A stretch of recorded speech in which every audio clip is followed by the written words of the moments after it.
اقرأ كتاب الله ترق جنانه وتنل عظيم الأجر والغفران. السلام علیکم ورحمۃ اللہ وبرکاتہ. نحمده ونصلي على رسوله الكريم. اما بعد فقد قال الله تبارك وتعالى في كلامه المجيد: وَإِنَّكَ لَعَلَى خُلُقٍ عَظِيمٍ. صدق اللہ مولانا العظیم. مشفق حکم حضرات، معزز اساتذہ کرام اور میرے عزیز ساتھیوں، سر سے لے کر پاؤں تک تنویر ہی تنویر ہے.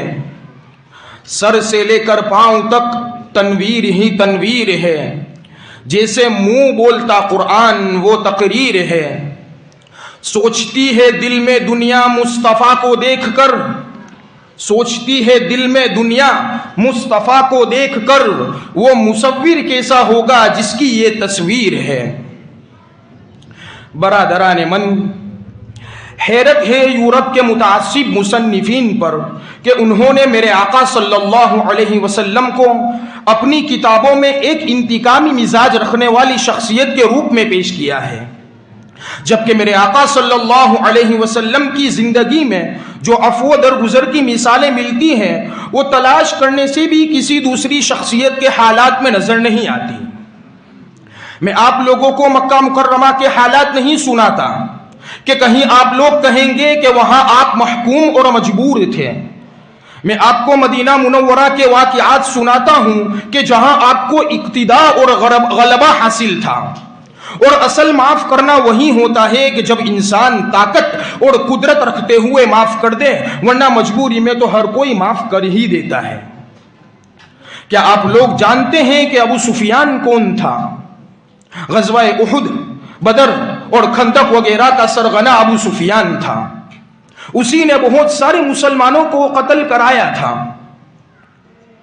ابو سفیان ہی تھا جس نے کئی دفعہ سرور دو عالم صلی اللہ علیہ وسلم کے خلاف قتل کا فیصلہ کیا. لیکن ایک وہ وقت آیا ہے کہ جب ابو سفیان نبی اکرم صلی اللہ علیہ وسلم کے سامنے فتح مکہ کے موقع پر حاضر ہوا تو اللہ کے آخری نبی جناب محمد الرسول اللہ صلی اللہ علیہ وسلم نے اسے معاف فرما دیا. اور اتنا ہی نہیں کہ اسے معاف فرما دیا ہو بلکہ ایک عام اعلان فرما دیا: من دخل دار ابی سفیان کان آمینہ، کہ جو ابو سفیان کے گھر میں پناہ لے گا اس کو امن ہے. ہند ابو سفیان کی بیوی تھی. غزوہ احد کی لڑائی میں اپنی سہیلیوں کے ساتھ گا گا کر قریش کے سپاہیوں کا دل بڑھاتی تھی اور جوش ابھارتی تھی. یہی ہند تھی جس نے اسلام کے ہیرو اور نبی اکرم صلی اللہ علیہ وسلم کے محبوب چچا کی لاش کی بے حرمتی کی تھی. سینہ چاک کر کے کلیجہ چبایا تھا اور ناک کان کاٹ کر ہار بنایا تھا. فتح مکہ کے موقع پر جب وہ نبی اکرم صلی اللہ علیہ وسلم کے سامنے حاضر ہوئی ہے تو قربان جائیے اللہ کے آخری نبی جناب محمد الرسول اللہ صلی اللہ علیہ وسلم نے اسے بھی معاف فرما دیا. وہ پکار اٹھی: اے محمد صلی اللہ علیہ وسلم، آج سے پہلے مجھے تمہارے خیمے سے زیادہ کسی کے خیمے سے نفرت نہ تھی، لیکن آج میں یہ گواہی دیتی ہوں کہ تمہارے خیمے سے زیادہ مجھے کسی کا خیمہ محبوب نہیں. آپ نے وحشی کا نام ضرور سنا ہوگا. وہ میرے آقا صلی اللہ علیہ وسلم کے محبوب چچا کا قاتل تھا. وحشی حضور سے بچنے کے لیے اور امن حاصل کرنے کے لیے ادھر ادھر بھاگا پھرتا تھا. لوگوں نے اسے سمجھایا: ارے وحشی، تم کہاں کہاں بھاگے پھرتے ہو، کہاں کہاں چلے جاتے ہو امن حاصل کرنے کے لیے اور نبی اکرم صلی اللہ علیہ وسلم سے بچنے کے لیے؟ ارے تمہارے لیے نبی اکرم صلی اللہ علیہ وسلم کی چوکھٹ سے بڑھ کر کوئی امن کی جگہ نہیں. وحشی آنکھیں نیچے کیے ہوئے حاضر ہو گیا اور نبی اکرم صلی اللہ علیہ وسلم نے اسے بھی معاف فرما دیا. اکرمہ کون تھا؟ اسلام، مسلمانوں اور نبی اکرم صلی اللہ علیہ وسلم کے سب سے بڑے دشمن ابو جہل کا بیٹا. کون ابو جہل؟ وہ ابو جہل جس نے حالت سجدہ میں جس میں اطہر پر گندگی ڈلوائی. کون ابو جہل؟ ارے وہ ابو جہل کے جس نے آپ کے گلے میں چادر ڈال کر آپ کو پھانسی دینی چاہیے. کون ابو جہل؟ ارے وہ ابو جہل جس نے دار الندوہ میں آپ کے خلاف قتل کی تجویز منظور کی. اور ایسا ہی نہیں ہے کہ صرف باپ ہی نے جرائم کا ارتکاب کیا ہو، بلکہ بیٹا خود بھی مسلمانوں کے خلاف کئی جنگوں میں حصہ لے چکا تھا. اکرمہ کو اپنے اور اپنے خاندان کے تمام جرائم یاد تھے، اسی لیے جب مکہ فتح ہوا تو وہ بھاگ کر یمن چلے گئے. ان کی بیوی جو کہ مسلمان ہو چکی تھی وہ انہیں سمجھا کر مدینہ منورہ لے آئی.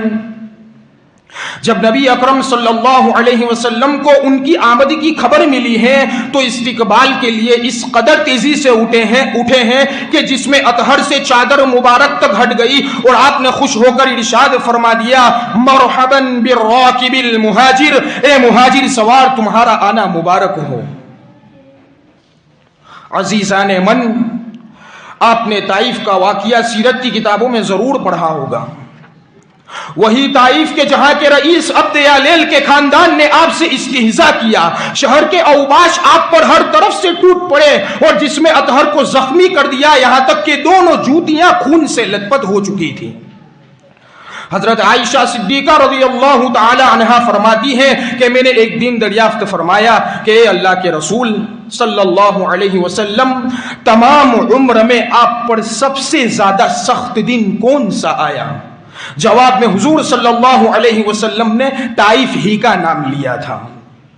لیکن ایک وہ وقت آیا ہے کہ جب عبد یالیل کا بیٹا طائف کا وفد لے کر مدینہ منورہ آیا تو آپ نے ان کے لیے مسجد میں خیمہ لگوایا. ہر روز نماز عشاء کے بعد اس کی ملاقات کے لیے جایا کرتے اور اپنی درد بھری داستان اس کو سنایا کرتے تھے. وہ جس کا ذکر ہوتا ہے زمینوں آسمانوں میں، وہ جس کا ذکر ہوتا ہے زمینوں آسمانوں میں، فرشتوں کی دعاؤں میں، مؤذنوں کی اذانوں میں.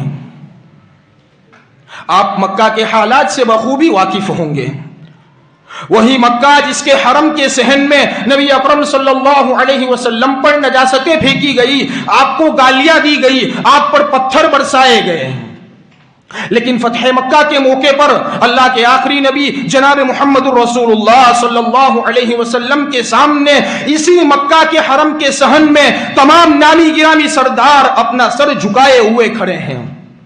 ان میں وہ بھی تھے کہ جنہوں نے آپ پر نجاستیں پھینکی تھی، ان میں وہ بھی تھے کہ جنہوں نے آپ کے عزیزوں کا ناحق خون بہایا تھا، ان میں وہ بھی تھے کہ جنہوں نے آپ کو گالیاں دی تھی، ان میں وہ بھی تھے کہ جو ہمیشہ آپ کو تکلیف دینے میں اول رہا کرتے تھے، ان میں وہ بھی تھے کہ جنہوں نے آپ پر ہر وقت پتھر برسائے تھے، ان میں وہ بھی تھے کہ جنہوں نے غریب مسلمانوں کو جلتی ریت پر لٹایا تھا اور ان کے جسموں کو دہکتے ہوئے کوئلوں سے داغا تھا. فتح مکہ کے موقع پر آپ صلی اللہ علیہ وسلم کے ساتھ 10,000 کا جانثار لشکر تھا. اگر آپ ایک اشارہ فرما دیتے تو اس وقت مکہ کے بازاروں میں کشتوں کے کشتے لگ جاتے اور خون کی تو ندیاں بہہ پڑتی. قریش اس وقت اپنے انجام کے منتظر تھے. لیکن قربان جائیے، ایک دفعہ نہیں 100 دفعہ قربان جائیے نبی اکرم صلی اللہ علیہ وسلم پر کہ اس وقت حضور نے ارشاد فرمایا کہ میں آج وہی کہتا ہوں کہ جو یوسف نے اپنے ظالم بھائیوں سے کہا تھا، لا تثریب علیکم اليوم، آج تم لوگوں پر کوئی الزام نہیں، اذهبوا فانتم الطلقاء، جاؤ تم سب آزاد ہو.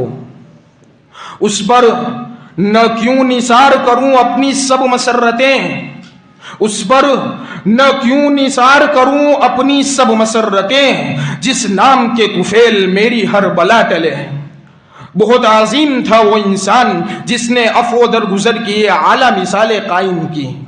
آخر میں اللہ تبارک و تعالیٰ سے دعا ہے کہ اللہ رب العزت ہمیں حضور کی سچی پکی غلامی کرنے کی توفیق عطا فرمائے اور حضور صلی اللہ علیہ وسلم کی سنتوں کو اپنی زندگی میں اتارنے کی توفیق مرحمت فرمائے. آمین. وآخر دعوانا ان الحمد